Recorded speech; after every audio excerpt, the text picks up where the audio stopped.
નમસ્કાર મિત્રો, આજનો અભિવ્યક્તિનો વિષય છે પ્રજાસત્તાક દિવસ અને હું છું આપનો વ્યક્ત કરતા પુનિત ઠક્કર. આજે 26મી જાન્યુઆરી, આજે તેના દાયકાઓ પછી પણ આજે આપણે પ્રજાસત્તાક હોવાનો દાવો કરીએ છીએ.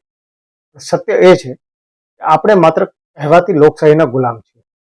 વર્ષો પહેલા બંધારણ ઘડાયું ત્યારે સપનું હતું લોકોનું, લોકો માટે અને લોકો દ્વારા શાસનનું. આજે જરા આંખ ખોલીને જુઓ શું દેખાય છે.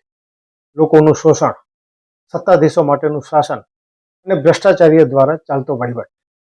શું આજ લોકશાહી માટે આપણા ક્રાંતિકારીઓએ બલિદાન આપ્યા હતા? આપણે આપણા હકોની ભીખ શા માટે માંગવી પડે? સરકારી ઓફિસોમાં ટેબલ નીચેથી પૈસા આપતી વખતે આપણું સ્વાભિમાન ક્યાં મરી જાય છે? આપણે મત આપીએ છીએ કે આપણે મત વેચીએ છીએ?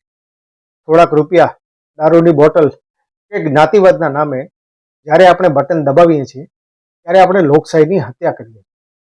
પછી 5 વર્ષ સુધી નેતાઓને ગાળો આપવાનો આપણને કોઈ જ અધિકાર નથી. સુરતમાં માસૂમો જીવતા ભૂંજાયા, મોરબીમાં સેંકડો લાશો નદીમાં તણાઈ ગઈ, વડોદરામાં વહીવટની બેદરકારીએ બાળકોના ભોગ લીધા. પણ આપણે માત્ર 2 દિવસ મીણબત્તીઓ સળગાવી ત્રીજે દિવસે બધું જ ભૂલી જઈએ. આપણામાં આક્રોશ કેમ નથી જાગતો? આપણું લોહી કેમ નથી ઉકળતું? આપણે અંગ્રેજોને તો કાઢી મૂક્યા, આપણી લોહીમાં ભરેલી માનસિક ગુલામીને આપણે નથી કાઢી શકતા. આજે પણ આપણે અન્યાય સામે અવાજ ઉઠાવતા ડરીએ છીએ. આપણે ચાલશે, મારે શું ની માનસિકતામાં જીવતા નપુંસક નાગરિક બની ગયા છે. યાદ રાખજો, જો અન્યાય કરનાર પાપી છે તો અન્યાય સહેનાર તેનાથી મોટો ગુનેગાર છે. આજે પ્રજાસત્તાક દિવસે ધ્વજને સલામી આપી મોઢું મીઠું કરવાનું નાટક બંધ કરીએ. જો ખરેખર દેશપ્રેમી હોઈએ તો આ ભ્રષ્ટ સિસ્ટમ સામે બગાવત કરીએ, સવાલો પૂછતા શીખીએ, નેતાઓની શાન ઠેકાણે લાવતા શીખીએ અને જ્યાં ગેરરીતિ જોઈએ ત્યાં સિંહની જેમ ગર્જના કરીએ.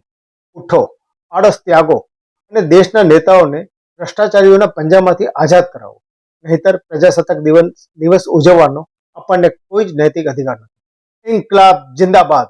જય હિન્દ.